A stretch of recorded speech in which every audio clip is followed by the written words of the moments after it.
Good evening everyone. Class start ചെയ്യണം 7:30 കേട്ടോ. Sharp ടൈമിന് തന്നെ സ്റ്റാർട്ട് ചെയ്യാണ്. കാരണം നോർമലി നമ്മൾ 7:15 അല്ലെങ്കിൽ 7:20 ക്ലാസ് സ്റ്റാർട്ട് ചെയ്യൽ. ഇന്ന് ഞാൻ പുറത്തായതുകൊണ്ടേ അല്പം ഒന്ന് വൈകുന്നു തോന്നി, അതുകൊണ്ടാണ് 7:30 ആക്കിയത്. ഏകദേശം ക്ലാസ്സിന് ജോയിൻ ചെയ്യുന്ന എല്ലാവരും എത്തിയിട്ടുണ്ടെന്നുള്ളതാണ് തോന്നുന്നത്. ഓക്കെ, ഇന്നത്തെ ക്ലാസ് റെക്കോർഡ് ചെയ്തുകൊണ്ടിരിക്കുകയാണ്.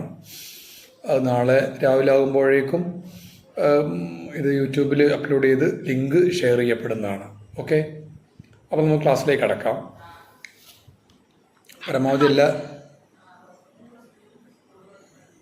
പരമാവധി എല്ലാവരും സമയത്ത് തന്നെ ജോയിൻ ചെയ്യുകയാണെങ്കിൽ എല്ലാവർക്കും ഒരേപോലെ തന്നെ ക്ലാസ് മനസ്സിലാക്കാൻ ഈസി ആയിരിക്കും കേട്ടോ. ഓക്കെ, നമ്മുടെ കമ്മ്യൂണിക്കേറ്റീവ് ഇപ്പോൾ എടുത്തുകൊണ്ടിരിക്കുന്ന സ്പോക്കൺ ഇംഗ്ലീഷിൻ്റെ കാര്യങ്ങൾ ഇനി നമ്മൾ ടെസ്റ്റും കൂടി സ്റ്റാർട്ട് ചെയ്യാൻ പോകുന്നുണ്ട്. അപ്പോൾ നമ്മൾ ടെക്സ്റ്റ് ബുക്കും ഇംഗ്ലീഷ് സംസാരിക്കുന്നതിന് അഥവാ പൊതുവെ ഒരു ഗ്രാമർ പഠിപ്പിക്കുന്ന ഒരു ടെക്സ്റ്റ് ബുക്ക് എന്നതിൻ്റെ അപ്പുറത്തേക്ക് സംസാരിക്കുന്ന ഇംഗ്ലീഷിനെ തീർച്ചയായും പ്രോത്സാഹിപ്പിക്കുന്ന ഒരുപാട് കാര്യങ്ങൾ അതിലുണ്ട്. അപ്പോൾ ടെക്സ്റ്റ് ബുക്ക് കയ്യിൽ കിട്ടിയവർ ടെക്സ്റ്റ് ബുക്കിൻ്റെ അവസാനത്തെ ഭാഗം ഒരു 6-7 പേജ് നോക്കിയാൽ മനസ്സിലാവും. നമ്മൾ ഓരോ സാഹചര്യത്തിലും ഇംഗ്ലീഷ് എന്താണ് പറയേണ്ടത് എന്ന കാര്യം വ്യക്തമായി പ്രതിപാദിക്കുന്ന കുറേ ഭാഗങ്ങൾ, കുറേ പേജുകൾ നമ്മുടെ ടെക്സ്റ്റ് ബുക്കിൻ്റെ ഏറ്റവും പുറകിലുണ്ട്. അപ്പോൾ കേവലം ഗ്രാമർ മാത്രം അല്ലെങ്കിൽ ലാംഗ്വേജ് മാത്രം പഠിപ്പിക്കുന്ന ഒരു പുസ്തകം എന്നതിനപ്പുറത്തേക്ക് ഇംഗ്ലീഷ് ഭാഷ അനായാസേന കൈകാര്യം ചെയ്യാൻ കഴിയുന്ന രീതിയിലേക്ക് നമ്മുടെ വിദ്യാർത്ഥിനികളെ, നമ്മുടെ ടീച്ചർ ട്രെയിനികളെ വളർത്തിയെടുക്കുക എന്ന ഉദ്ദേശത്തിൻ്റെ പുറത്താണ് ഈ പുസ്തകം ഡിസൈൻ ചെയ്തത്. അപ്പോൾ ഈ ടെക്സ്റ്റ് ബുക്ക് ഡിസൈൻ ചെയ്തത് ഞാൻ തന്നെയാണ് കേട്ടോ. SP അല്ല, ഞാനും അങ്ങനെ തള്ളെന്ന് പറയണ്ട. നമ്മളിങ്ങനെ ഒരു കോഴ്സ് സ്റ്റാർട്ട് ചെയ്യണമെന്ന് വിഭാവനം ചെയ്ത സമയത്ത്, അല്ലെങ്കിൽ അങ്ങനെ ഒരു സങ്കല്പം ഉണ്ടായ സമയത്ത് നമ്മുടെ ചെയർമാൻ എൻ്റെ അടുത്ത് ഈ കാര്യം പറയുകയും അതൊരു ചലഞ്ചായിട്ട് ഞാൻ ഏറ്റെടുക്കുകയും ചെയ്തു. 2 മാസം കൊണ്ടാണ് നമ്മുടെ ഈ child psychology, health nutrition, school management, pre primary theory, പിന്നെ ഫണ്ടമെൻ്റൽ അറബിക് ആൻഡ് ഗ്രാമർ, പിന്നെ മോണ്ടിസോറി ഫിലോസഫി, പിന്നെ കമ്മ്യൂണിക്കേറ്റീവ് ഇംഗ്ലീഷ്, ഇത്രയും ഉൾപ്പെടുന്ന ബുക്ക് തയ്യാറാക്കിയത്. കോഴ്സ് മാറുന്തോറും വിഷയങ്ങൾ മാറും കേട്ടോ. ഓക്കെ, ഇനി ഇതിൽ എങ്ങനെ എക്സാമിന് ക്വസ്റ്റ്യൻ വരും എന്നുള്ള കാര്യമൊക്കെ നമ്മൾ ഭാവിയിൽ ചർച്ച ചെയ്യപ്പെടും. ഓക്കെ, ഇന്ന് നമ്മുടെ സ്പോക്കൺ ഇംഗ്ലീഷിൻ്റെ ഭാഗമായിട്ട് വേർഡ് പവർ എങ്ങനെ വർദ്ധിപ്പിക്കാം. കാരണം ഇംഗ്ലീഷ് ഭാഷ കൈകാര്യം ചെയ്യാൻ കഴിയണമെങ്കിൽ അത്യാവശ്യം ദൈനംദിന ജീവിതത്തിൽ നന്നായി യൂട്ടിലൈസ് ചെയ്യുന്ന ഇംഗ്ലീഷ് വാക്കുകൾ പഠിച്ചിരിക്കുക തന്നെ വേണം. ഇന്ന് നല്ല ക്ഷീണമുണ്ട് കേട്ടോ. ഞാൻ ക്ലാസ് എടുക്കാൻ കഴിയാത്ത അവസ്ഥയിലായിരുന്നു. ബട്ട് നമ്മൾ ഇന്നലത്തെ ക്ലാസ് ഒന്ന് മാറ്റി വെച്ചതല്ലേ, അപ്പോൾ എന്തായാലും എടുക്കണം എന്നുള്ളൊരു വാശിപ്പുറത്ത് ഇന്ന് ക്ലാസ്സിലേക്ക് കയറിയതാണ്. ഓക്കെ, അപ്പോൾ വേർഡ് പവർ, അതായത് വാക്കുകൾ പഠിക്കുക, ആ വാക്കുകൾ എങ്ങനെ ഉപയോഗിക്കുക എന്ന് അറിഞ്ഞിരിക്കുക, ഇതൊക്കെ ഉണ്ടെങ്കിൽ നമുക്ക് എന്തെങ്കിലും വായിച്ച് മനസ്സിലാക്കാൻ പറ്റുള്ളൂ. ഇനി ഒരു സായിപ്പോ മറ്റോ സംസാരിക്കുന്നത് കേട്ടാലും മനസ്സിലാവുള്ളൂ, തിരിച്ച് എന്തെങ്കിലും പറയാനും കഴിയുള്ളൂ. അപ്പോൾ അതാണ് കാര്യം. അപ്പോൾ അതിൻ്റെ സീരിയസ്നെസ് നമ്മൾ മനസ്സിലാക്കുക. എന്തായാലും നമ്മൾ ടെക്സ്റ്റ് ബുക്കിൽ ആദ്യ ലെസൺ തന്നെ വാക്കിൻ്റെ ഇമ്പോർട്ടൻസ് ആണ്. ഓക്കെ, അവിടെ ഞാനൊരു കഥ പറഞ്ഞു തരുന്നുണ്ട്. ടെക്സ്റ്റ് ബുക്കിൽ ഫസ്റ്റ് ലെസൺ ആരംഭിക്കുമ്പോൾ ഒരു കഥ വെച്ചുകൊണ്ടാവും ആരംഭിക്കുക, ലെസൺ ഈസിയാക്കാൻ വേണ്ടിയാണ്. ഓക്കെ, അപ്പോൾ ശരിക്കും ഇംഗ്ലീഷിൽ ഇംഗ്ലീഷിൽ ഏകദേശം വാക്കുകൾ എണ്ണം എന്ന് പറഞ്ഞു കഴിഞ്ഞാൽ 7,50,000-ലേറെ വാക്കുകൾ ഇംഗ്ലീഷിലുണ്ട്. ഇത് ഓക്സ്ഫോർഡ് ഇംഗ്ലീഷ് ഡിക്ഷണറി എന്നറിയപ്പെടുന്ന ഓക്സ്ഫോർഡ് ഡിക്ഷണറി 4 വാള്യങ്ങളായിട്ട് പുറത്തിറങ്ങിയിട്ടുണ്ട്. ആ 4 വാള്യങ്ങളിലും കൂടിയുള്ള വാക്കുകൾ എണ്ണമാണ് നമ്മൾ ഈ പറഞ്ഞ 7,50,000 വാക്കുകൾ ഉണ്ട്. പക്ഷെ ഇതിൽ കേവലം 50,000 വാക്കുകൾ പോലും ഒരു എഴുത്തുകാരൻ പോലും ഉപയോഗിച്ചിട്ടില്ല. ഏറ്റവും കൂടുതൽ വാക്കുകൾ ഉപയോഗിച്ചു എന്ന് പറയപ്പെടുന്നത് ഇംഗ്ലീഷ് സാഹിത്യത്തിലെ എക്കാലത്തെയും മികച്ച എഴുത്തുകാരനായിട്ട് അറിയപ്പെടുന്ന വില്യം ഷേക്സ്പിയറാണ്. വില്യം ഷേക്സ്പിയർ ഉപയോഗിച്ച വാക്കുകളുടെ എണ്ണം 27,000 ആണ്, 27,000. അദ്ദേഹത്തിൻ്റെ കിങ് ലിയർ, കിങ് ലയർ അല്ല, king Lear, merchant of Venice, Hamlet, Tempest തുടങ്ങിയ 33ഓളം നാടകങ്ങളും അതുപോലെ തന്നെ 4 സോണറ്റുകൾ. സോണറ്റ് എന്ന് പറഞ്ഞാൽ 14 വരിയുള്ള കവിതകളെ പറയുന്ന പേരാണ് സോണറ്റ്, മലയാളത്തിൽ ഗീതകം എന്ന് പറയും. അപ്പം അങ്ങനെ ഈ 3 സോണറ്റുകളും 33ഓളം കവിതകളും അദ്ദേഹത്തിൻ്റെ എന്താ പറയുക സംഭാവനയായിട്ടുണ്ട്. അപ്പം അതിലെല്ലാം കൂടി അദ്ദേഹം ഉപയോഗിച്ച വാക്കുകളെ എണ്ണം എന്ന് പറയുന്നത് 27,000, 29,000 എന്നും അഭിപ്രായമുണ്ട്, 27,000 എന്നും പറയുന്നുണ്ട്. 27,000 ഉപയോഗിച്ച വാക്കുകൾ എണ്ണം. ഇനി അത് കഴിഞ്ഞാൽ പിന്നെ ഏറ്റവും കൂടുതൽ വാക്കുകൾ ഉപയോഗിച്ചുകൊണ്ട് തൻ്റെ തൂലിക ചലിപ്പിച്ച ഒരു എഴുത്തുകാരൻ എന്ന് പറയുന്നത് ജോൺ കീറ്റ്സ് ആണ്. ജോൺ കീറ്റ്സിൻ്റെ ഫേമസ് ആയ പോയമായ പാരഡൈസ് ലോസ്റ്റ് എന്ന പോയമിൽ അദ്ദേഹം 22,000 വേർഡ്സ് ഉപയോഗിച്ചിട്ടുണ്ട്. എന്നാൽ ഒരു ഇംഗ്ലീഷ് നന്നായിട്ട് പത്രങ്ങളൊക്കെ വായിച്ച് മനസ്സിലാക്കി ഇംഗ്ലീഷിലൂടെ എന്തെങ്കിലും സ്വന്തമായിട്ട് എഴുതാൻ, നോവലാവട്ടെ, പത്ര റിപ്പോർട്ടാവട്ടെ, എഡിറ്റോറിയൽ ആവട്ടെ, ഇതൊക്കെ എഴുതാൻ അഥവാ ഇംഗ്ലീഷിൽ പണ്ഡിതൻ ആവാൻ വരെ അറിയേണ്ട മാക്സിമം വാക്കുകൾ എണ്ണമെന്ന് പറഞ്ഞു കഴിഞ്ഞാൽ 15,000 ആണ്. ഈ 15,000 വാക്കുകൾ ഇപ്പോൾ നമ്മുടെ കാലിക്കറ്റ് യൂണിവേഴ്സിറ്റിയിൽ നിന്ന് MA ഇംഗ്ലീഷ് കഴിഞ്ഞിറങ്ങുന്ന ഒരു ടീച്ചറെ അല്ലെങ്കിൽ ഒരു വിദ്യാർത്ഥിയെ സംബന്ധിച്ചിടത്തോളം കഴിയുന്നതാണ്. ഓക്കെ, 15,000 വാക്കുകൾ. പക്ഷേ നമ്മളെപ്പോലെയുള്ളൊരു സാധാരണക്കാരിയായ ഒരു പ്രൈമറി മോണ്ടിസോറി അറബിക് TTC ട്രെയിനിക്ക് കേവലം 3,000 വാക്കുകൾ മാത്രം അറിഞ്ഞാൽ മതി. ആ 3,000 വാക്കുകൾ കൃത്യമായി ഉപയോഗിക്കാൻ അറിഞ്ഞു കഴിഞ്ഞാൽ നിങ്ങൾക്ക് ഇംഗ്ലീഷിൽ നന്നായിട്ട് എഴുതാനും അഥവാ ഇനി ആരെങ്കിലും എഴുതിയത് മനസ്സിലാക്കാനും പത്രങ്ങൾ വായിച്ച് മനസ്സിലാക്കാനും അതുപോലെ തന്നെ ഇംഗ്ലീഷ് ആരെങ്കിലും പറയുന്നത് മനസ്സിലാക്കാനും തിരിച്ച് പറയാനും കഴിയും എന്നാണ് പറയുന്നത്. ഓക്കെ, ഇനി ആ വേർഡ്സ് എങ്ങനെ കണ്ടെത്തും? ഇപ്പം നിങ്ങളുടെ മനസ്സിലുള്ള ഒരു ചിന്ത അതാണ് ഈ കാര്യം. അപ്പം ആ 3,000 വേർഡ്സുകൾ പഠിച്ചു കഴിഞ്ഞാൽ ഏറെക്കുറെ കാര്യം സാധ്യമാവുമല്ലോ സാറേ. ആ 3,000 വേർഡ്സുകൾ നിങ്ങൾ 3,000 വേർഡ്സും പഠിക്കണ്ട. കാരണം നിങ്ങൾക്ക് ഇപ്പോൾ ഈ ക്ലാസ് എടുക്കുന്ന ഈ നിമിഷം നിങ്ങൾക്കറിയാവുന്ന കാറ്റ്, റാറ്റ്, മൗസ്, ആപ്പിൾ, മാംഗോ തുടങ്ങിയ വാക്കുകൾ മുഴുവൻ എണ്ണിപ്പെറുക്കി വെക്കുകയാണെങ്കിൽ അത് തന്നെ ഉണ്ടായിരിക്കും 1,000-ഓളം വാക്കുകൾ. അപ്പോൾ നിങ്ങൾ അത് കഴിച്ചിട്ട് ബാക്കിയുള്ള 2,000 വാക്കുകൾ മാത്രം പഠിച്ചാൽ മതി ഇംഗ്ലീഷിൽ ഒരുവിധം നന്നായിട്ട് കൈകാര്യം ചെയ്യാൻ, ഭാഷ കൈകാര്യം ചെയ്യാൻ. പിന്നെ ഈ വാക്കുകൾ എവിടെ കിട്ടും? യൂട്യൂബിൽ നിങ്ങൾ ഇന്ന് വേണമെങ്കിൽ ഇപ്പോൾ ക്ലാസ്സിൽ ആരും ലെഫ്റ്റ് ആയി കണ്ട് പോയി ചെക്ക് ചെയ്യരുത്. ക്ലാസ് കഴിഞ്ഞ ശേഷം യൂട്യൂബിൽ സെർച്ച് ബാറിൽ ഇങ്ങനെ ഞാൻ പറഞ്ഞ പോലെ ടൈപ്പ് ചെയ്യുക. ഇങ്ങനെ ടൈപ്പ് ചെയ്യേണ്ടത് ഇങ്ങനെയാണ്: ഓക്സ്ഫോർഡ് 3000 TM. ശ്രദ്ധിക്കുക, ഓക്സ്ഫോർഡ് 3000 TM. അങ്ങനെ ടൈപ്പ് ചെയ്ത് സെർച്ച് ചെയ്ത് കഴിഞ്ഞാൽ ഫസ്റ്റിനെ നിങ്ങൾക്ക് ഏകദേശം 1 മണിക്കൂറും ഓക്കെ, വൺസ് അഗെയിൻ ഒന്നും കൂടി പറയാം. ടൈപ്പ് ചെയ്യേണ്ടത് ഓക്സ്ഫോർഡ്, ഓക്സ്ഫോർഡ് അറിയില്ലേ? ഓക്സ്ഫോർഡ് 3000 എന്ന് പറയുമ്പോൾ 3 ഇടുക, പിന്നെ 3 0 ഇടുക, ഒരു TM ഒന്നും ടൈപ്പ് ചെയ്യുക. TM അത് കഴിഞ്ഞ് സ്മോളോ ക്യാപിറ്റലോ എന്തായാലും കുഴപ്പമില്ല, ഇംഗ്ലീഷിലായാൽ മതി. എന്നിട്ട് നിങ്ങൾ സെർച്ച് ചെയ്ത് കഴിഞ്ഞാൽ 1 മണിക്കൂറും 43 മിനിറ്റും ദൈർഘ്യമുള്ള ഒരു വീഡിയോ ആണ് കിട്ടുക. ആ വീഡിയോ നമ്മളെ ഇന്ത്യക്കാരും തയ്യാറാക്കിയതല്ല, ഒരു വിദേശി ലണ്ടനിൽ തയ്യാറാക്കിയതാണ്.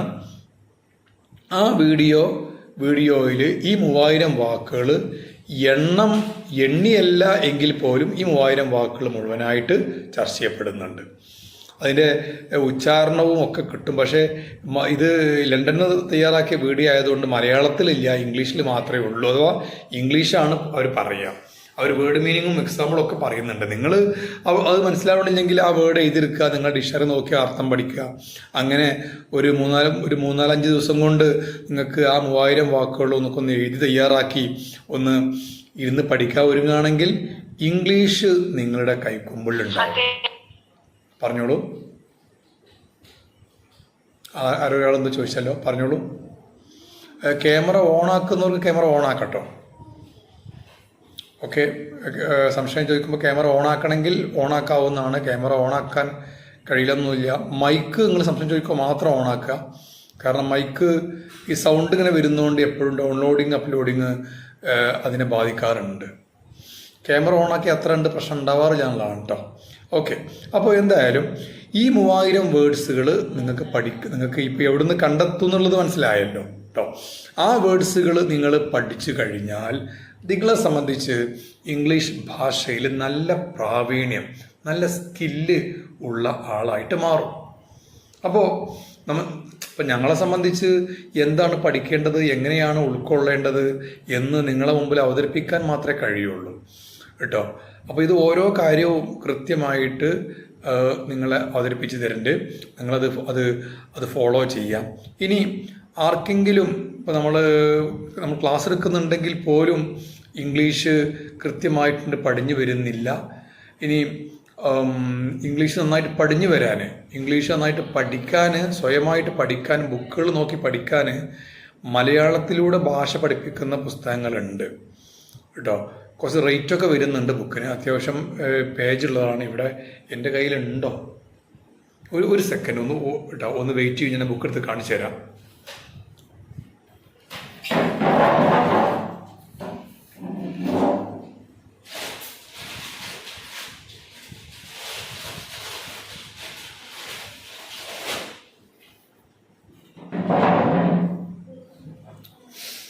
ഓക്കെ, ഇതാണ് പ്രസ്തുത ബുക്ക്. ഇതിന് സ്പോക്കൺ ഇംഗ്ലീഷ് എന്ന ബുക്കിൻ്റെ പേര് വരിക. അത്യാവശ്യം കട്ടിങ് ആനൊക്കെ ഉള്ള ബുക്കാണ്. ഇത് റേറ്റ് ഉണ്ട് ഇതിന് കൃത്യമായിട്ട്. ഇത് പഴയ പ്രിൻ്റാണ്. പഴയ പ്രിൻ്റിന് 400-ൻ്റെ മുകളിൽ വരുന്നുണ്ട്. ഇപ്പോൾ പുതിയ പ്രിൻ്റ് എത്രയെന്നുള്ളത് കൃത്യമായിട്ട് എനിക്കറിയില്ല. ചോദിച്ചിക്കാണ്ട് വേണമെങ്കിൽ നമുക്ക് നിങ്ങളുടെ കയ്യിൽ എത്തിക്കാനുള്ള സിസ്റ്റം ഉണ്ട്. ഇപ്പോൾ നിങ്ങൾ മനസ്സിലുണ്ടാവും. കാരണം നമ്മൾ ടെക്സ്റ്റ് ബുക്ക് പഠിച്ചാൽ തന്നെ ഒരിക്കലും ക്ലിയർ ആവൂലേ. ടെക്സ്റ്റ് ബുക്കിൽ മലയാളത്തിൽ കാര്യങ്ങൾ ഇല്ലാത്തതുകൊണ്ട്, ഇംഗ്ലീഷിൻ്റെ കാര്യങ്ങൾ മലയാളത്തിൽ പറയാത്തതുകൊണ്ട്, പിന്നെ ടെക്സ്റ്റ് ബുക്ക് നമ്മൾ ഈ കോഴ്സിന് വേണ്ടി മാത്രമുള്ളതാണ്. എന്നാൽ ഇത് ജനറലായിട്ട് പഠിക്കാനുള്ള ബുക്കാണ്. ഒരു കണ്ണൂർക്കാരനായ ഒരു വിഖ്യാത ഇംഗ്ലീഷ് പണ്ഡിതനാണ് ഈ ബുക്ക് എഴുതിയേക്കുന്നത്. അപ്പോൾ ഈ ബുക്ക് കൃത്യമായിട്ട് യൂട്ടിലൈസ് ചെയ്ത് പഠിച്ചു കഴിഞ്ഞാൽ ശരിക്കും ഇംഗ്ലീഷ് നന്നായിട്ട് പഠിക്കും. ഇനി ബുക്ക് ഞാൻ വെറുതെ പരിചയപ്പെടുത്തിയെന്നേ ഉള്ളൂ, ആവശ്യക്കാർക്ക് ഉപകരിക്കട്ടെ എന്ന് മാത്രം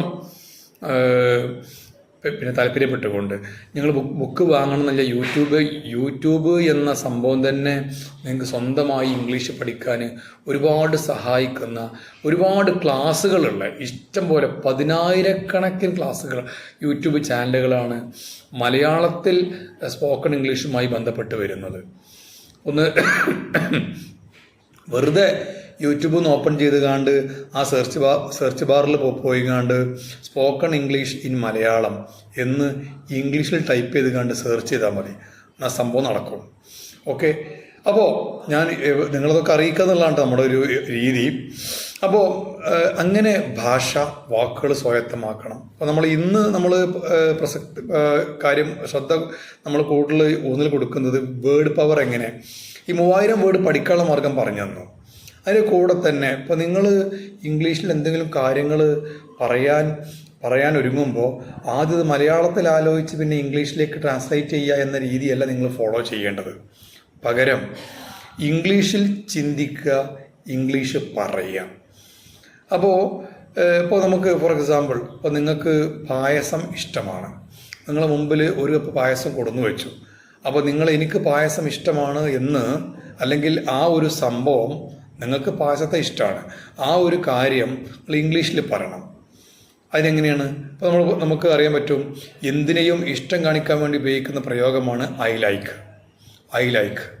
അപ്പോൾ ഐ ലൈക്ക് പായസം എന്ന് പറഞ്ഞു കഴിഞ്ഞാൽ സംഭവം ശരിയായി. ഞാൻ പായസത്തിൻ്റെ ഇംഗ്ലീഷ് തേടി പുറപ്പെട്ട് കാണ്ട് ബുദ്ധിമുട്ടുണ്ട് കേട്ടോ. ഒക്കെ അത് പിന്നെ ഇംഗ്ലീഷിൽ ഉണ്ടാക്കിയതല്ല, മലയാളികൾ ഉണ്ടാക്കിയ ഫുഡാണ്. ഇംഗ്ലീഷിൽ ഉണ്ടാക്കിയ ഫുഡ് ആകുമ്പോഴേ അതിന് പേര് ഇംഗ്ലീഷ് വരുള്ളൂ. ഓക്കെ, അപ്പോൾ പിന്നെ ഇത്രയും വാക്കുകൾ 3000-ഓളം വാക്കുകൾ സ്വായത്തമാക്കാൻ ശ്രമിക്കണം. എന്നാൽ നമുക്ക് ഓരോ ഭാഗം, അത് ഇംഗ്ലീഷിൽ ഈ പറഞ്ഞ 3000 വാക്കുകൾ അല്ലെങ്കിൽ 7000, 10000, 15000 ഷേക്സ്പിയർ ഉപയോഗിച്ച് 29000, അതുമല്ല ഓക്സ്ഫോർഡ് ഡിക്ഷണറിയിലുള്ള 7,50,000 വരുന്ന വാക്കുകളെ നമ്മൾ ഗ്രൂപ്പായിട്ട് വെക്കുകയാണെങ്കിൽ 8 ഗ്രൂപ്പേ ഉണ്ടാവുള്ളൂ ഇംഗ്ലീഷിൽ. 8 ഗ്രൂപ്പ്. അപ്പോൾ നിങ്ങൾക്ക് വാക്കുകൾ സ്വായത്തമാക്കാൻ വേണ്ടിയാണ് ഈ കാര്യം പറഞ്ഞത്. അതിൽ ഒന്നാമത്താണ് നൗൺ എന്ന് പറയുമ്പോൾ നമുക്കറിയാം നാമം. ഉദാഹരണമായിട്ട് സക്സസ്, SUCCESS, സക്സസ്. ഈ വാക്കിൻ്റെ അർത്ഥം വിജയം എന്നാണ്. ഇതൊരു നൗണാണ്. ഇനി രണ്ടാമത്തെ കാറ്റഗറി എന്ന് പറഞ്ഞാൽ പ്രോനൗൺ ആണ്. നൗണിന് പകരം നമ്മൾ ഉപയോഗിക്കുന്ന വാക്കുകളെ പറയുന്ന പേരാണ് പ്രോനൗൺ. എല്ലാ വ്യക്തികളെ പേരുകളും നൗണുകളായതുകൊണ്ട് നമുക്ക് ഒരു വ്യക്തിയുടെ കാര്യം 2 പ്രാവശ്യം 2-3 വാചകങ്ങളായി എഴുതേണ്ടി വരുമ്പോൾ ആദ്യ വാചകത്തിന്റെ ആരംഭത്തിൽ നിങ്ങളെല്ലാവരും ആ വ്യക്തിന്റെ പേര് കൊടുക്കും. രണ്ടാമത് മുതൽ നിങ്ങൾ ഹി എന്ന വാക്കാണ് കൊടുക്കുക. ഹി എന്ന് പറഞ്ഞാൽ അവൻ. അതൊരു സ്ത്രീ ആണെങ്കിൽ നിങ്ങൾ ഷീ എന്ന വാക്കാണ് കൊടുക്കുക. ഓക്കെ, അപ്പൊ ഇങ്ങനെയുള്ള വാക്കുകൾ പ്രൊനൗണുകൾ. കാരണം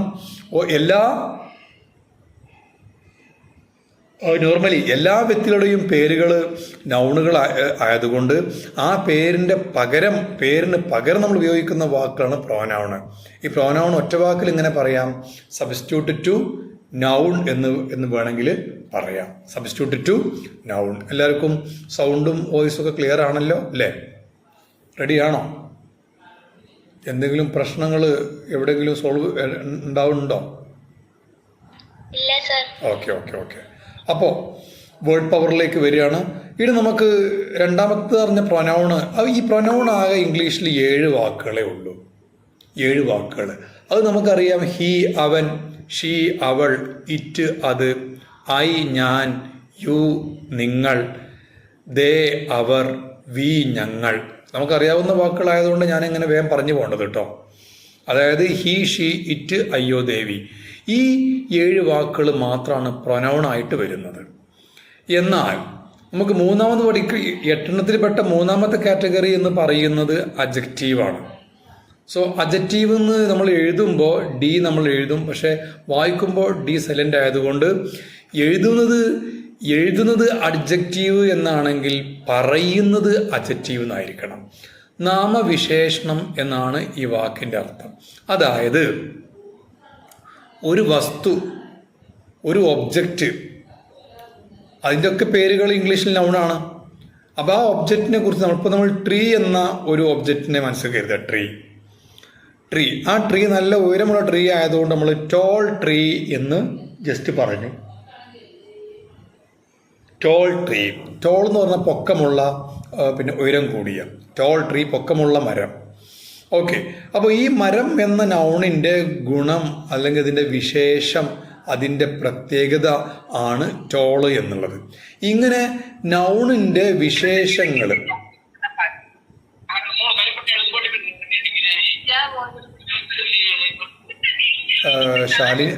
ഷാലിഹ മൈക്കൊന്ന് ഓഫ് ചെയ്യോ?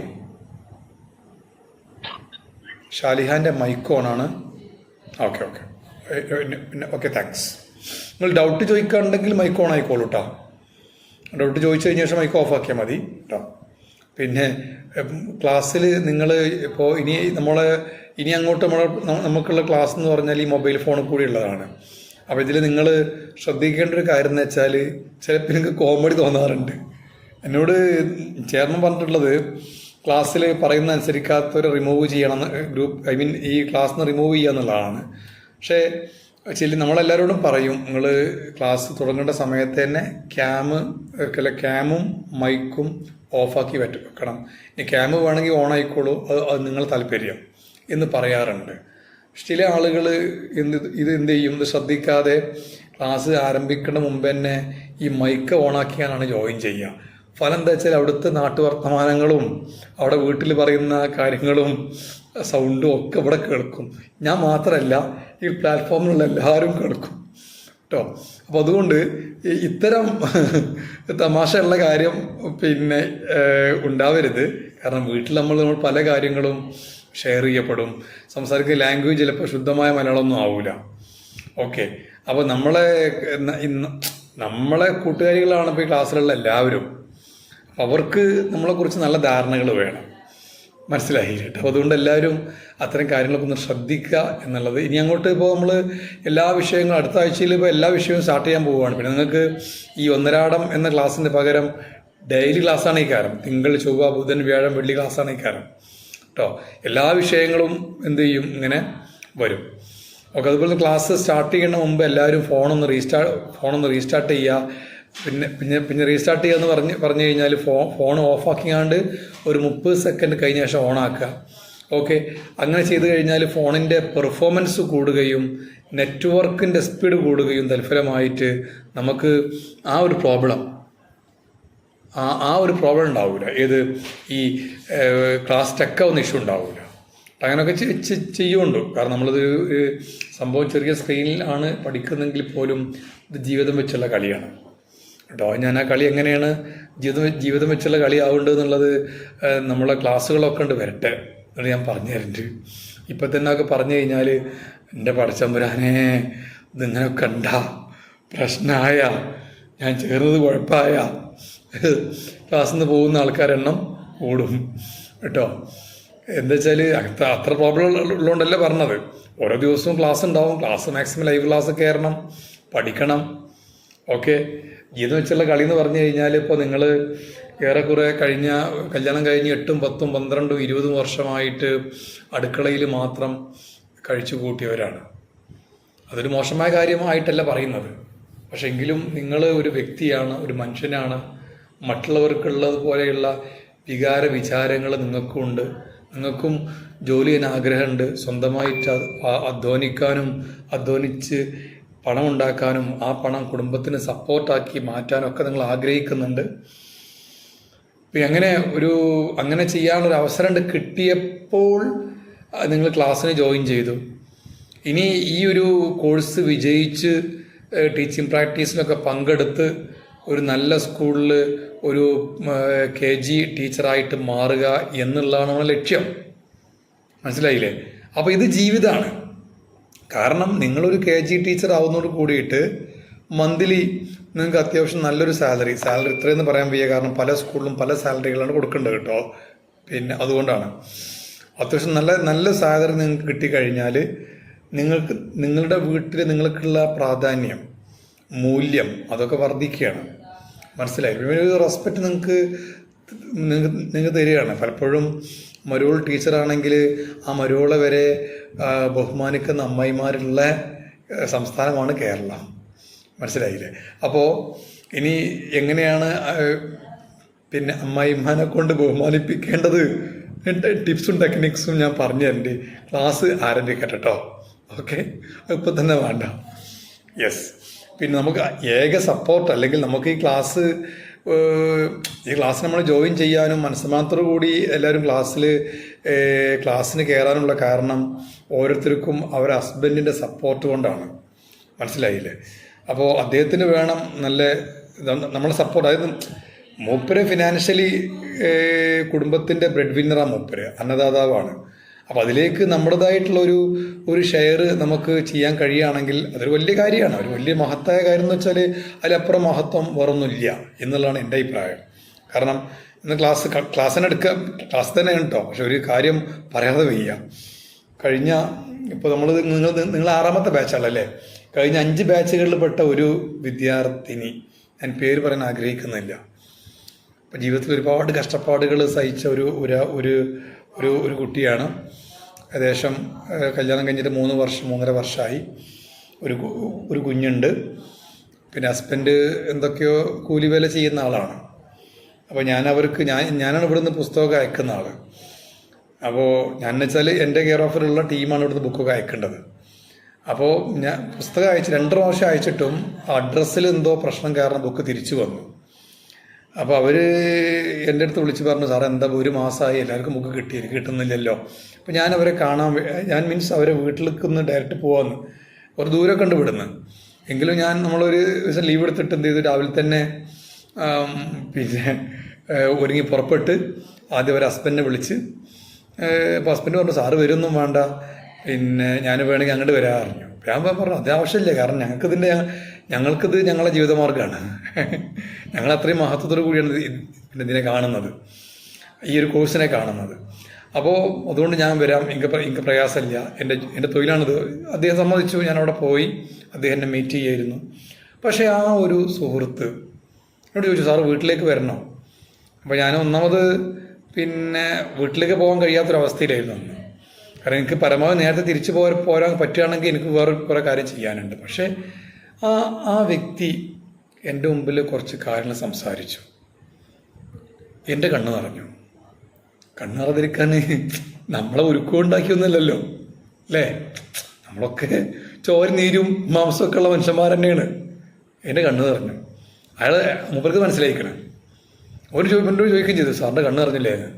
അപ്പം ഞാൻ പറഞ്ഞു ഇത് മനുഷ്യൻ്റെ ജീവിതത്തിൽ പ്രയാസങ്ങളൊക്കെ കേൾക്കുമ്പോൾ സ്വാഭാവികം ആരുടെയും കണ്ണ് നിറയും. ഇപ്പം നിങ്ങൾ അനുഭവിച്ച പ്രയാസങ്ങൾ ഓർക്കുമ്പോൾ അതുകൊണ്ട് കണ്ണ് നിറഞ്ഞു പോയതാണ്, നിങ്ങളത് കാര്യമാക്കണ്ട.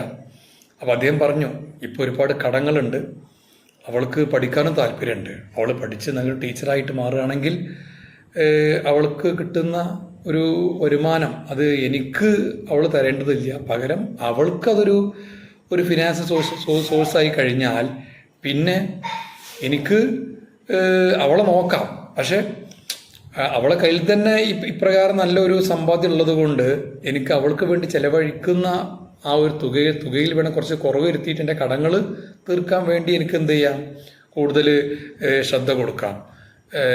പിന്നെ അതാണല്ലോ വലിയ കാര്യം. കാരണം കടങ്ങൾ ഉണ്ടാവുമെന്ന് പറഞ്ഞു കഴിഞ്ഞാൽ അതൊരു നല്ലതല്ലല്ലോ. ഇത് കേട്ടപ്പോഴാണ് എൻ്റെ കണ്ണ് അറിഞ്ഞത്. മൂപ്പരുടെ ആ ഒരു ദീർഘവീക്ഷണം, ആ കാഴ്ചപ്പാട്, അതാണ് ദീർഘവീക്ഷണം. എനിക്ക് ഉറപ്പാണ് ആ ലേഡി സ്കൂളിൽ ജോയിൻ ചെയ്യും. അവർ ശരിക്കും മാതൃക ദമ്പതികൾ എന്നൊക്കെ പറയില്ലേ, ആ ഒരു ഇനത്തിൽപ്പെടും. വീട്ടിൽ പോകണമെന്നുണ്ടായിരുന്നു, പക്ഷേ അപ്പോഴേക്കും കോള് വന്ന് സാറ് പെട്ടെന്ന് വരി, വേറൊരു ആവശ്യം ഉണ്ടായിരുന്നാണ്ട് ടീം വിളിച്ചപ്പോൾ തിരിച്ച് പോരേണ്ടി വന്നു. ഒരു 1.5 അവർ ഞാൻ അദ്ദേഹവുമായിട്ട് പിന്നെ അവിടെ ഒരു തട്ടുകടയിൽ കയറി, പിന്നെ റിഫ്രഷ്മെൻ്റൊക്കെ കഴിച്ചു, ഇരുന്ന് സംസാരിച്ചു. ഓക്കെ, ഒരു റിമോട്ട് ഏരിയയാണ് അവരുടെ ലൊക്കേഷൻ. എന്തോ ആവട്ടെ, വാട്ട് എവർ ഇറ്റ് ഈസ്. ഞാൻ പറഞ്ഞില്ല, ഇതാണ് നമ്മുടെ എല്ലാവരുടെയും ഫാമിലിയുടെ അവസ്ഥയാണ് ഞാനീ പറഞ്ഞത്. ഓക്കെ, അപ്പോൾ നമുക്കങ്ങനെ അപ്രകാരം നമുക്ക് നമ്മുടെ കുടുംബത്തെ ഒന്ന് സഹായിക്കാൻ കഴിയാന്ന് പറഞ്ഞാൽ അതിലപ്പുറം മഹത്വമായിട്ട് ദൈവത്തിൻ്റെ മുമ്പിൽ പോലും അത്രയും മഹത്തരമായൊരു കാര്യം വേറൊന്നും ഇല്ല എന്നാണ് പറയുക. മനസ്സിലായില്ലേ? അത്രയും പ്രാധാന്യമുള്ള കാര്യമാണ്. ഓക്കെ, അപ്പോൾ നമ്മളെല്ലാവരും പിന്നെ അതാണ് ഞാൻ പറഞ്ഞ ഇത് ജീവിതമാണ്. ജീവിതത്തിൽ നിങ്ങൾ എന്ത് ചെയ്യുകയാണ്, ജീവിതത്തിൽ ഉയർച്ചയിലേക്കുള്ളൊരു ചവിട്ടി നോക്കുകയാണ്. ആ ചവിട്ട് കൃത്യം കിട്ടും എന്നുള്ളത് കേട്ടോ, കിട്ടും. അതിൽ ഒരു സംശയവും ഇല്ല, ഉറപ്പാണത്. ആദ്യം ആഗ്രഹമാണ് വേണ്ടത്. നമുക്കതിൻ്റെ ആഗ്രഹമാണ്, ഇതിനൊക്കെ വേണ്ടതെന്ന് വെച്ചാൽ ആഗ്രഹമാണ് വേണ്ടത്. ഓക്കെ, പിന്നെ അങ്ങോട്ട് പ്രതിബന്ധങ്ങൾ ഉണ്ടായിക്കൊണ്ടേയിരിക്കും. അത് ലൈഫ് എന്ന് പറഞ്ഞാൽ life is not full of bed of roses. ഏതൊരു വിവരമുള്ള ഇംഗ്ലീഷുകാരൻ പറഞ്ഞതാണ്, ജീവിതം എന്ന് പറഞ്ഞാൽ റോസാ പുഷ്പം കൊണ്ടുള്ള മെത്തയല്ല. It has thorns, it has sticks and it has branches. Life എന്ന് പറയുമ്പോൾ ഈ കമ്പുകളും മുള്ളുകളും വള്ളിയൊക്കെ ഉണ്ടാവും. എന്ന് പറഞ്ഞാൽ അതൊക്കെ പ്രയാസമുള്ള, ഇപ്പോൾ കുറേ പ്രയാസം വരും, പിന്നെ ഒരു അസ്വസ്ഥ ഉണ്ടാവും. അങ്ങനെ ഇത് മിങ്കിളായി കിടക്കുകയാണ്. മനസ്സിലായില്ലേ? അതുകൊണ്ടാണ് ഞാൻ പറയുന്നത് ഇത് ജീവിതം കൊണ്ടുള്ള കളിയാണ്, ഇത് ജീവിതമാണ്. അതുകൊണ്ട് ഇതിൽ വിജയിച്ചേ പറ്റൂ. ഇതിന് ഒരുങ്ങി പുറപ്പെടുമ്പോൾ നമ്മൾ എടുക്കുന്ന തീരുമാനം അതാണ് കേട്ടോ. അപ്പോൾ എന്തായാലും നമുക്ക് നമ്മുടെ വേർഡ് പവറിലേക്ക് നോക്കാം. ടോൾ ട്രീ എന്ന് പറഞ്ഞു കഴിഞ്ഞാൽ ടോൾ എന്ന വേർഡ് അഡ്ജക്റ്റീവാണ്.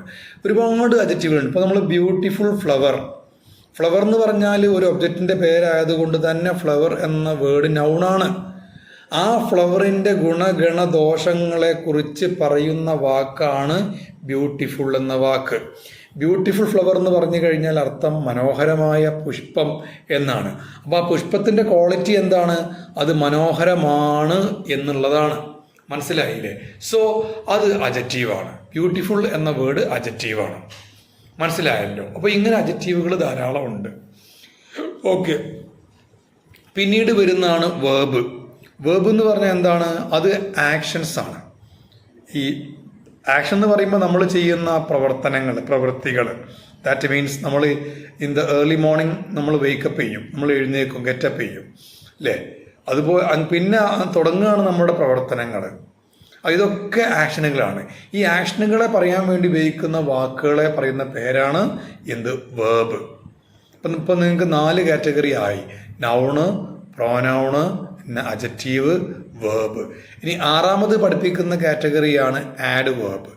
ആഡ് വേർബ് എന്ന് പറഞ്ഞു കഴിഞ്ഞാൽ ഇപ്പം നമ്മൾ നൗണിനെ വിശേഷിപ്പിക്കുന്ന വാക്കിനെയാണ് നമ്മൾ അഡ്ജക്റ്റീവ് എന്ന് പറഞ്ഞത്. ഇവിടെ ബാങ്ക് കൊടുക്കണം കേട്ടോ, എല്ലാവരും ഒന്ന് പോസ് ചെയ്യും. ഈ ആഡ് വെർബാണ് പറഞ്ഞുകൊണ്ടിരിക്കുന്നത്. നൗണ് നമുക്കറിയാം, അഡ്ജക്റ്റീവ് എന്ന വേർഡ് നൗണിനെ വിശേഷിപ്പിക്കാൻ ഉപയോഗിക്കുന്ന വേർഡാണെങ്കിൽ വെർബിനെ വിശേഷിപ്പിക്കുന്ന വേർഡിന് പറയുന്ന പേരാണ് ആഡ് വെർബ്. കാര്യം മനസ്സിലായിട്ടുണ്ടാവില്ല, ഞാൻ കൃത്യം പറഞ്ഞുതരാം. ഇപ്പോൾ നിങ്ങൾ പാട്ട് പാടുകയാണ്. പാടുന്നത് നമ്മളെന്താ പറയുക? സിങ് എന്നാണ് പറയുക. സിങ്ങിൻ്റെ V2 ആണ് സാങ്.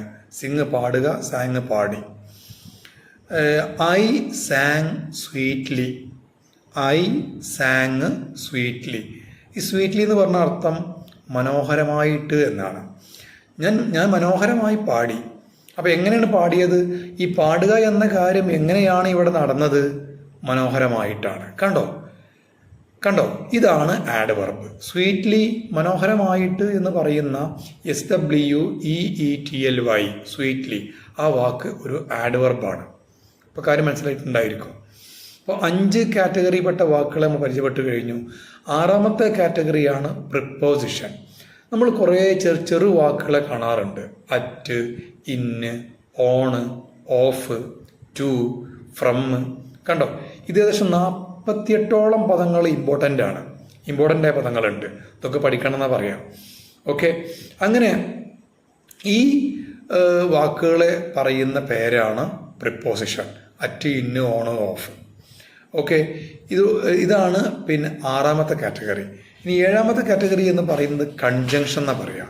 കൺജങ്ഷൻ എന്ന് പറഞ്ഞു കഴിഞ്ഞാൽ എന്താ പറയുക? 2 വാക്കുകളെയോ 2 വാചകങ്ങളെയോ കൂട്ടിച്ചേർക്കുന്ന പദങ്ങൾ. ഉദാഹരണമായിട്ട് നമ്മൾ 2 വാക്കുകളെ കൂട്ടിച്ചേർത്ത് അല്ലെങ്കിൽ 2 ആളുകളെ പേരിനെ കൂട്ടിച്ചേർത്ത് പറയാണ്. രാമൻ ആൻഡ് റഹീം. രാമൻ ആൻഡ് റഹീം. അപ്പോൾ രാമനും റഹീമും എന്നായി. അവിടെ 2 വാക്കുകളെയും കൂട്ടിച്ചേർക്കാൻ വേണ്ടി ഉപയോഗിച്ച വാക്കാണ് ആൻഡ്. ഈ ആൻഡ് ഇങ്ങനെ ഏകദേശം 30ന്റെ മുകളിൽ വാക്കുകൾ ഇങ്ങനെ കൂട്ടിച്ചേർക്കാൻ വേണ്ടി ഉപയോഗിക്കുന്ന വാക്കുകളുണ്ട്. ഈ വാക്കുകൾ പറയുന്ന പേരാണ് കൺജങ്ഷൻ. പേര് ഓർത്തു വെക്കണം, കൺജങ്ഷൻ. ഓക്കെ, ഇനി അവസാനത്തും 8ാമത്തോ ആയിട്ടുള്ള വാക്ക്, ആ വാക്കിന് പറയുന്ന പേരാണ് ഇന്റർജെക്ഷൻ. ഇന്റർജങ്ഷൻ അല്ല, ഇന്റർജെക്ഷൻ ആണ്. ഇന്റർജെക്ഷൻ. അത് എന്താ ചോദിച്ചു കഴിഞ്ഞാൽ, ഉദാഹരണമായിട്ട് നിങ്ങൾ അത്ഭുതങ്ങളും ആശ്ചര്യങ്ങളും ഒക്കെ ഉണ്ടാവുമ്പോൾ ഇംഗ്ലീഷിൽ തന്നെ ഇപ്പോൾ വാവ് എന്നൊക്കെ പറയാറുണ്ടല്ലേ? ബൗ അല്ല കേട്ടോ, വാവ്, WOW, വാവ്. അത് ഒരു പക്ഷേ ആശ്ചര്യം കാണിക്കാൻ വേണ്ടി ഉപയോഗിക്കുന്ന ഒരു വാക്കാണ് ആ വാക്ക്. ഓക്കെ, ആ വാക്ക് എന്താണ്? ആ വാക്ക് ശരിക്കും ഒരു ഇന്റർജെക്ഷനാണ്. വാവ്. കഴിഞ്ഞില്ല. ഓ എന്ന വാക്ക് OH, ഓ എന്ന വാക്കും ഇന്റർജെക്ഷനാണ്. അപ്പോൾ 8 കാറ്റഗറി നമ്മൾ പറഞ്ഞു കഴിഞ്ഞു.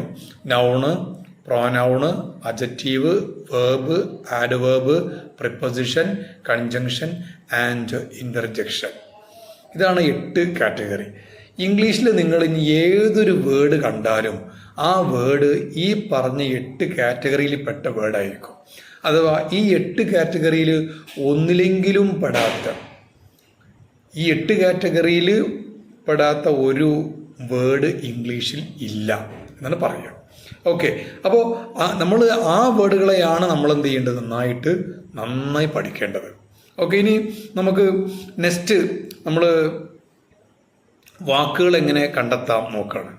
വാക്കുകൾ കണ്ടെത്താൻ പ്രയാസമൊന്നുമില്ല. അപ്പോൾ നിങ്ങൾ ഒരു ദിവസം കഴിയുന്നത്രയും ഇപ്പോൾ വേർബുകൾ അഥവാ ആക്ഷൻസ് ആക്ഷനെ സൂചിപ്പിക്കുന്ന വാക്കുകളെയാണ് നമ്മൾ വേർബ് എന്ന് പറയുക. ഉദാഹരണമായിട്ട് പിന്നെ എ കൊണ്ട് ആരംഭിക്കുന്ന നമുക്ക് ആദ്യം എ എടുക്കാം. ABCDEFGH അക്ഷരം നോക്കിയാൽ മതി. എ കൊണ്ട് ആരംഭിക്കുന്ന ഒരു വാക്ക് കണ്ടെത്താം. പിന്നെ ഉദാഹരണമായിട്ട് നമുക്ക് പറയാൻ പറ്റും അക്സെപ്റ്റ്. ACCEPT അക്സെപ്റ്റ്, സ്വീകരിക്കുക എന്നാണ് അർത്ഥം അക്സെപ്റ്റ്. ഇനി അടുത്തത് ബി കൊണ്ട് ആരംഭിക്കുന്ന വാക്ക് അടുത്ത് കണ്ടെത്താം. BUY, ബുയ്യല്ല ബയ്യാണ്. ബൈ എന്ന് പറഞ്ഞാൽ വാങ്ങുക അല്ലേ. ഇനി നമുക്ക് സി കൊണ്ട് ആരംഭിക്കുന്ന വാക്ക് കണ്ടെത്താം. കട്ട്, മുറിക്കുക. ഇങ്ങനെ പരമാവധി പിന്നെ അറിയുന്ന വാക്കുകളല്ലാതെ അറിയാത്ത വാക്കുകൾ കണ്ടെത്താൻ വേണ്ടി ശ്രമിക്കണം. ഇങ്ങനെ Z വരെ വേണമെങ്കിൽ ഈ പ്രക്രിയ ചെയ്യാവുന്നതാണ്. നമ്മൾ വാക്കുകൾ മാക്സിമം കണ്ടെത്താൻ കഴിയും. അതുപോലെ നമ്മുടെ ബോഡി പാർട്സുകൾ, നമ്മൾ ബോഡി പാർട്സുകൾക്ക് പകരം പറയുന്ന ഇംഗ്ലീഷ് വാക്കുകൾ മുഴുവൻ നൗണുകളാണ്. അപ്പോൾ അത് ഹെഡാണ്. ഹെഡ്, ഫോർഹെഡ്, ഐബ്രോ അല്ലേ. ഐബ്രോ കഴിഞ്ഞാൽ പിന്നെ ചീക്ക്. ഇടയ്ക്ക് വേറെ വാക്കുകൾ കിട്ടോ. പിന്നെ ഐബോളും ഐലാഷൊക്കെ വരുന്നുണ്ട്, അത് ഞാൻ ഒഴിവാക്കിയതാണ്. ചീക്ക് കഴിഞ്ഞാൽ പിന്നെന്താണ് ലിപ്സ് ഉണ്ട്. ലിപ്സ് കഴിഞ്ഞാൽ ജോ എന്ന് പറഞ്ഞാൽ ഈ ഭാഗമാണ് ജോ. ഇയർ ഇനി എന്താ പറയുക, നാവ് നമ്മൾ ഇംഗ്ലീഷ് പറഞ്ഞ വാക്കാണ് ടങ്. ഇങ്ങനെ അടി മുതൽ മുടി വരെയുള്ള വാക്കുകൾ നമുക്ക് എന്ത് ചെയ്യാൻ പറ്റും, കണ്ടെത്താൻ കഴിയും. ഓക്കെ, ഇത് ഇങ്ങനെയുള്ള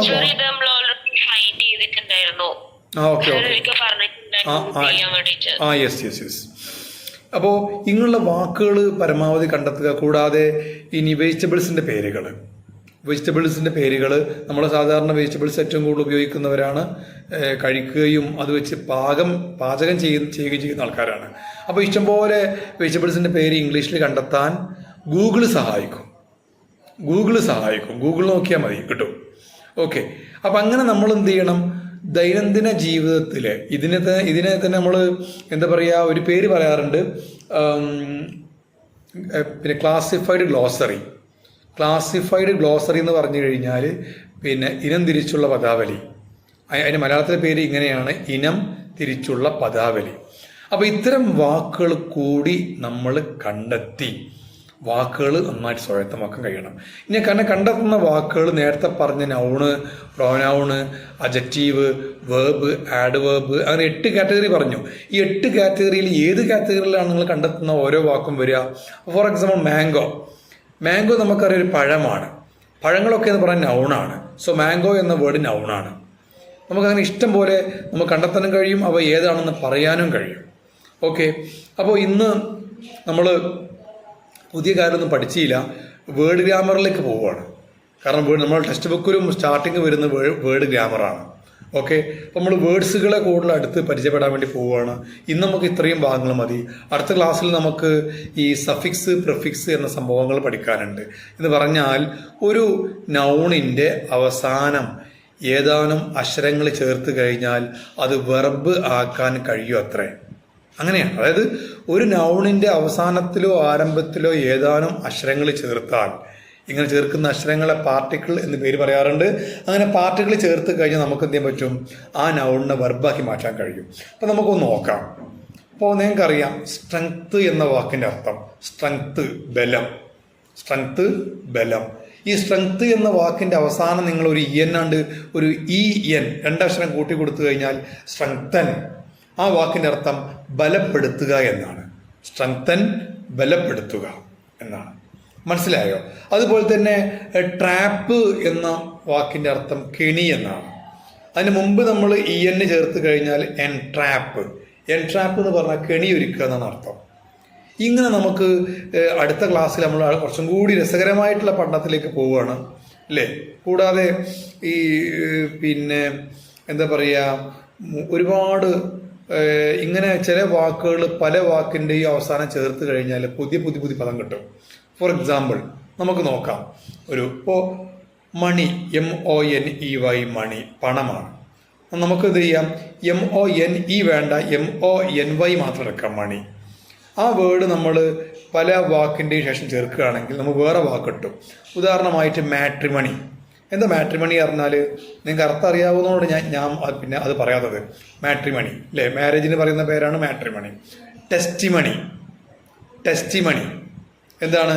സർട്ടിഫിക്കറ്റ്. ടെസ്റ്റിമണി പറഞ്ഞ സർട്ടിഫിക്കറ്റാണ്. ഡോക്യുമെന്റ്സിനും പിന്നെ ടെസ്റ്റിമണി എന്ന് പറയാം. കൂടാതെ അടുത്ത ഒരു വാക്കാണ് സെറിമണി. സെറിമണി പറഞ്ഞാൽ ചടങ്ങ്, എന്തെങ്കിലും ഫംഗ്ഷന്.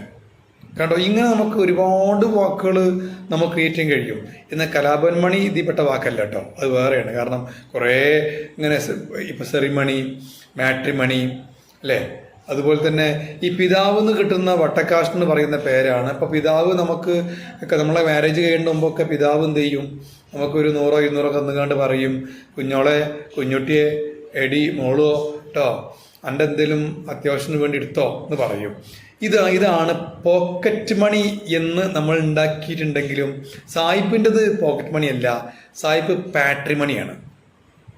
പാട്രിമണി പറഞ്ഞു കഴിഞ്ഞാൽ പിതാവിൻ്റെ ഭാഗമായി കിട്ടുന്ന ക്യാഷ്. എന്നാൽ മാതാവിൻ്റെ കയ്യിൽ നിന്ന് ക്യാഷ് കിട്ടൂല. ഇനി ക്യാഷ് കിട്ടുകയാണെങ്കിൽ അതിന് വാക്കുകളില്ല. ഇനി മാട്രിമണി മാതാവിൻ്റെ ആണെന്ന് കണക്കാക്കണ്ട, മാട്രിമണി പിന്നെ മാരേജാണ്. കണ്ടോ, ഇങ്ങനെ നമുക്ക് എത്ര വാക്കുകൾ വേണമെങ്കിൽ ഉണ്ടാക്കാൻ പറ്റും. അങ്ങനെ പദങ്ങൾ കൂട്ടി ഇങ്ങനെ വാക്കുകൾ ഉണ്ടാക്കുക എന്നുള്ളത് ഒരു രസമാണ്, ഒരു ഹോബി ആവണം, ഒരു ആവേശമുണ്ടാവണം, മാത്രമല്ല ക്രേസായിട്ട് മാറണം. എന്തിന്, ലോകത്ത് എന്തെങ്കിലും സംഭവങ്ങൾ ഉണ്ടായാൽ വരെ അതിനെ ചുറ്റിപ്പറ്റി പുതിയ ഇംഗ്ലീഷ് വാക്ക് ഉണ്ടാവാറുണ്ട്. അപ്പോൾ എനിക്ക് ഓർമ്മയിൽ വരുന്നൊരു വാക്കാണ് സ്പൂണറിസം. എന്താണ് സ്പൂണറിസം? 1800-കളിൽ അഥവാ 1900 ആണ്ട് പിറക്കുന്നതിന് മുമ്പായിട്ട് പിന്നെ എന്താ പറയുക, ഇംഗ്ലണ്ടിൽ പിന്നെ ഈസ്റ്റ് ഇന്ത്യ കമ്പനിയുടെ ഓഫീസിലും മറ്റുമൊക്കെ വർക്ക് ചെയ്ത 100 കണക്കിന് ക്ലർക്കുമാരിൽ, ഗുമസ്തന്മാരിൽ ഒരാളായിരുന്നു സ്പൂണർ. ഇയാൾക്ക് സ്പൂണിൻ്റെ ആകൃതിയൊന്നുമില്ല കേട്ടോ. ഇയാളെ പേരെങ്ങനെയാണ്? SPOONER, spooner. ഓക്കെ, ഈ സ്പൂണർ ഇയാൾക്കൊരു സ്വഭാവമുണ്ട്. എന്താണെന്നറിയോ? നമ്മളതിലും പലർക്കും ആ സ്വഭാവമുണ്ട്. ചൊറിച്ച് മല്ല. എന്താ ചൊറിച്ച് മല്ല പറഞ്ഞാൽ അതെന്നെ മറിച്ച് ചൊല്ലുക. ഈ പറഞ്ഞ തന്നെ അങ്ങനെ തന്നെയാണ് അല്ലേ? മറിച്ച് ചൊല്ലുക, ചൊറിച്ച് മല്ല. ഓക്കെ, ഇതിന് മലയാളത്തിൽ പറഞ്ഞ പേരാണ് ഞാൻ പറഞ്ഞത് മറിച്ച് ചൊല്ലൽ. ഓക്കെ, ഇതിന് ഇംഗ്ലീഷിൽ പറഞ്ഞ പേരാണ് സ്പൂണറിസം. കാരണം ഈ സ്പൂണർക്ക് ഈ സ്വഭാവം ഉണ്ടായിരുന്നു. അയാൾ മരിച്ചതും അങ്ങനെ തന്നെയാണ്. അയാൾ എന്ത് കാര്യം ചെയ്യുമ്പോഴും തിരിച്ചു കണ്ടേ ചെയ്യുള്ളൂ. പലപ്പോഴും ചില ദിവസങ്ങളിൽ സ്പൂണർ അറിയാതെ അയാൾ വർക്ക് ചെയ്യുന്ന ഓഫീസിൻ്റെ ഒരു മൂലയിൽ പോയി അങ്ങനെ നിൽക്കും അത്രേ. ഉടനെ അദ്ദേഹത്തിൻ്റെ കൊളീഗ്സ്, കൂടെ ജോലി ചെയ്യുന്ന ആളുകൾ പോയിട്ട് അദ്ദേഹത്തിൻ്റെ പുറത്തെട്ടിക്കാണ്ട് വിളിക്കുമ്പോഴേ മൂപ്പർക്ക് ബോധം വരുള്ളൂ. എന്താ കുഴപ്പം? മൂപ്പര് ഒരു വളഞ്ഞ കാലുള്ള കുടയുമായിട്ടാണ് മൂപ്പര് ഓഫീസിലേക്ക് വരിക. ഈ വളഞ്ഞ കാലുള്ള കുട ചെയറിൽ വെച്ചിട്ട് മൂപ്പര് എന്ത് ചെയ്യും, ആ കോർണറിൽ പോയിട്ട് നിൽക്കുന്ന പറയുന്നത്. സാധാരണ എങ്ങനെ ചെയ്യേണ്ടത്? കോർണറിൽ കുട കൊണ്ടുപോയി വെച്ചിട്ട് ചെയറിൽ വന്ന് ഇരിക്കുകയാണ് വേണ്ടത്. അതാണ് ഒരു ഗുമസ്തൻ അല്ലെങ്കിൽ ഒരു ബാങ്ക് അല്ലെങ്കിൽ ഒരു ഗവൺമെൻറ് ഉദ്യോഗസ്ഥൻ ചെയ്യുന്ന രീതിയാണത്. ഇയാൾ തിരിച്ചു ചെയ്യും. എന്ത് ചെയ്യാൻ? ഇയാൾ മരിച്ചതും ഇങ്ങനെ തന്നെയായി. മരണാനന്തര ബഹുമതിയായിട്ട് ഓക്സ്ഫോർഡ് യൂണിവേഴ്സിറ്റി അയാൾക്ക് ഡോക്ടറേറ്റ് നൽകി ആദരിച്ചു. മാത്രമല്ല അയാളുടെ ഈ പേര്, ഈ സ്വഭാവത്തിന് ഇംഗ്ലീഷിൽ പറയുന്ന പേരാക്കി മാറ്റി. അയാൾ ഒരു എഴുത്തുകാരന് ട്രീറ്റ് കൊടുക്കുകയായിരുന്നു. ട്രീറ്റ് കൊടുക്കാൻ വേണ്ടി ലണ്ടനിലെ വലിയൊരു 40-50 നില ഹൈറ്റ് ഉള്ള ഒരു ബിൽഡിങ്ങിൻ്റെ മേലെ ഓപ്പൺ എയറിലാണ് ട്രീറ്റ് കൊടുത്തുകൊണ്ടിരുന്നത്. ട്രീറ്റ് കഴിഞ്ഞ ശേഷം 2 പേരും ഓരോ സിഗരറ്റ് എടുത്തുകൊണ്ട് വലിച്ചു. 2 പേരും സിഗരറ്റ് എടുത്ത് വലിച്ചു. എഴുത്തുകാരൻ സിഗരറ്റ് പുറത്തേക്ക് ഇട്ടുകാണ്ട് ലിഫ്റ്റിലേക്ക് ഇട്ട് കടന്നു. സ്പൂണർ ഇത് അറിയാതെ തിരിച്ചു ചെയ്തു. ഈ സിഗരറ്റിൻ്റെ കുറ്റി ലിഫ്റ്റിലേക്ക് ഇട്ടുകാണ്ട് അപ്പുറത്ത് കണ്ട് ചാടി. എന്താ ഉണ്ടാവുക? 50 നില ബിൽഡിങ്ങിൻ്റെ മേലെ താഴെ കണ്ട് ചാടിക്കഴിഞ്ഞാൽ അല്ലേ അഡ്രസ്സ് ഉണ്ടാവുമോ? അഡ്രസ്സ് പോയിട്ട് മേൽവിലാസം പോലും ഉണ്ടാവില്ല. രണ്ടും തന്നെയാണ് കേട്ടോ. ഓക്കെ, അപ്പോൾ ഇങ്ങനെ ഈ കാര്യം ചെയ്ത ആ സ്പൂണറെ ആദരിച്ചുകൊണ്ട് ആണ് സ്പൂണറിസം എന്ന വേർഡ് വന്നത്. അപ്പോൾ ഇങ്ങനെ വാക്കുകൾക്ക് പിറകിൽ കഥകൾ വരെയുണ്ട്. ഇഷ്ടംപോലെ കഥകളുണ്ട് പല വാക്കിൻ്റെ പിറകിൽ. ഓക്കെ, എറ്റിമോളജി അഥവാ പദോൽപത്തി ശാസ്ത്രം ഒക്കെ പഠിക്കുമ്പോൾ നമുക്ക് അത് നമ്മളെ കോഴ്സിൻ്റെ ഭാഗമായിട്ടൊന്നുമില്ല. അത് പഠിക്കാൻ ആഗ്രഹമുള്ള ആളുകൾ അതിൻ്റെ പുസ്തകമൊക്കെ സംഘടിപ്പിച്ച് വായിച്ചു കഴിഞ്ഞാൽ നല്ല രസകരമാണ്. ഒരുപാട് തമാശയൊക്കെ ഉള്ള ഫണ്ണി ആയിട്ടുള്ള കഥകളൊക്കെ വരുന്നതാണ്. ഓക്കെ, അപ്പോൾ ഇങ്ങനെ വേർഡ് പവർ ഏതൊരാളുടെ ലൈഫിലും ഇമ്പോർട്ടൻ്റ് ആണ്. നന്നായിട്ട് വാക്കുകൾ സ്വായത്തമാക്കുക, വാക്കുകൾ നന്നായിട്ട് പഠിക്കാനായിട്ട് ഒരുങ്ങുക. യൂട്യൂബിൽ ഇപ്പോൾ പലർക്കും അറിയാമല്ലോ, യൂട്യൂബിൽ പിന്നെ ഓക്സ്ഫോർഡ് 3000 TM എന്ന് ടൈപ്പ് ചെയ്ത് കഴിഞ്ഞാൽ നമുക്ക് കിട്ടും ആ വാക്കുകൾ കേട്ടോ. അപ്പോൾ എല്ലാവരും അത് ചെയ്യുക. ഇന്ന് ഞാൻ ക്ലാസ് കൂടുതൽ വീട്ടിൽ കൊണ്ടുപോകണില്ല. സമയം 8:20 കഴിഞ്ഞില്ലേ അല്ലേ? സമയത്രായി 8:18 ഓക്കെ, നമ്മളെ 1 hour ക്ലാസ് ഇവിടെ അവസാനിക്കാൻ പോവുകയാണ്. അപ്പോൾ ക്ലാസ്സൊക്കെ നന്നായിട്ട് ഫീൽ ചെയ്യുന്നുണ്ടല്ലോ അല്ലേ? ക്ലാസ്സൊക്കെ എങ്ങനെ ഫീൽ ചെയ്യുന്നത്? സൂപ്പറായിട്ട് പഠിക്കണില്ലേ? വെറും തമ്പിൻ പ്രശ്നം മാത്രമല്ലല്ലോ, പഠനവും നന്നായിട്ട് തന്നെയല്ലേ അല്ലേ? അല്ലാതെ പണ്ട് ഹിസ്റ്ററിക്ക് ക്വസ്റ്റ്യൻ ആൻസർ എഴുതാൻ കഴിയാത്ത കുട്ടിക്ക് വീട്ടിൽ പോയി കണ്ട് അച്ഛനും അമ്മയും കുട്ടിയെ ചോദ്യം ചെയ്തപ്പോൾ വീട്ടിലത്തെ കാരണവത്തിയായിട്ടുള്ള വല്യമ്മ എന്നിട്ട് പറഞ്ഞു, അവൾ ജനിക്കേണ്ട മുമ്പുണ്ടായ കാര്യങ്ങളൊക്കെ ചോദിച്ചാൽ അവളെങ്ങനെ എഴുതുക, അവളെങ്ങനെ പറയുക അല്ലേ? അതുപോലെയല്ലല്ലോ കാര്യങ്ങൾ അല്ലേ? ഓക്കെ, തമ്പിൻ പ്രശ്നം നല്ല അടിപൊളിയായിട്ട് വരുന്നുണ്ട്. ചില ആൾക്കാർ 2, 3 തമ്പിൻ പ്രശ്നം വിടുന്നുണ്ട്. ഞാൻ അവിടെ കാണേണ്ടത് കേട്ടോ, 1 മാത്രമല്ല. ഓക്കെ, ഇനി 10 പേരിലുണ്ട് എഴുതിക്കാണ്ട് 10 പ്രശ്നം വേണ്ട കേട്ടോ. ഓക്കെ, 10 പ്രശ്നം മതിയാവും. യെസ്, അപ്പോൾ നമുക്ക് ഇന്നത്തെ ക്ലാസ് വൈൻഡപ്പ് ചെയ്യാം. ഇനി അടുത്ത ദിവസം നമ്മൾ കൂടുതൽ സ്പോക്കണുമായി ബന്ധപ്പെട്ട കാര്യങ്ങളിലേക്ക് നമ്മൾ കൂടുതൽ കടക്കേണ്ടതുണ്ട്. അപ്പോൾ എല്ലാവരും വേർഡ് പവർ വർദ്ധിപ്പിക്കാനുള്ള കാര്യം കൂടി ചെയ്യുക. ഗൂഗിളിലൊക്കെ ഒന്ന് പോയി സെർച്ച് ചെയ്ത് കഴിഞ്ഞാൽ, യൂട്യൂബിലും സെർച്ച് ചെയ്ത് കഴിഞ്ഞാൽ ഇതൊക്കെ ഇഷ്ടംപോലെ കിട്ടും. എന്ത് ചെയ്യുക, നമ്മൾ ഈ നല്ല കാര്യങ്ങളൊന്നും ഈ പറഞ്ഞ ഒന്നിനും സെർച്ച് ചെയ്യൂല അല്ലേ? നമുക്ക് വേണ്ട ഡ്രസ്സ് കാര്യങ്ങൾ ഗൂഗിളിൽ സെർച്ച് ചെയ്ത് കാണ്ട് എങ്ങനെയാണ് ഓർഡർ ചെയ്യേണ്ടത്, അത് മീഷോയിലോ ഇനി അത് മറ്റേ ആമസോണിലോ ഇനി എന്ത് സോണിലായാലും അതൊക്കെ നമുക്കറിയാവുന്ന കാര്യമാണ്. എന്നാൽ ഇത് മാത്രം നമുക്ക് ചെയ്യാൻ കഴിയുന്നില്ല എന്ന് പറയുന്നത് അത് സ്വല്പം മോശമാണ്. അപ്പോൾ എല്ലാവരും ഗൂഗിളിൽ ഈ വാക്കുകളൊക്കെ കണ്ടെത്തുക, നന്നായിട്ട് പഠിക്കാൻ വേണ്ടി ഒരുങ്ങുക. ഓക്കെ, സോ ഇന്ന് നമ്മൾ ക്ലാസ് വൈൻഡപ്പ് ചെയ്യാണ്. എല്ലാവരും ക്ലാസ്സിൽ നിന്ന് ലീവ് അടിച്ചോളൂ. So thank you very much. Have a nice day.